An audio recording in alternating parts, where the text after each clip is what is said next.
Hey there, it's Teddy from TireDirect. How's it going? Today, we answer a question that our clients ask us often when it is time to replace worn-out tires.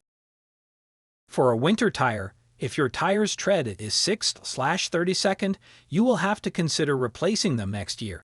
Do not hesitate to shop for new tires during mid-season if you notice that your car handling is deteriorating. For summer tires, 4/32nd of an inch is a good indication to start shopping around. Driving with tire with this kind of wear could be perfectly fine when the road is dry.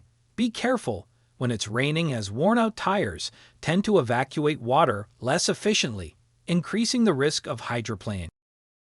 Finally, check your province's regulation, as there might be specific laws about tires. For example, in Quebec, it is illegal to have tires that are less than 2/32 of an inch. You want to know more about the questions that are regularly asked? Go to tiredirect.ca, then visit our blog section. Thanks for listening and happy driving.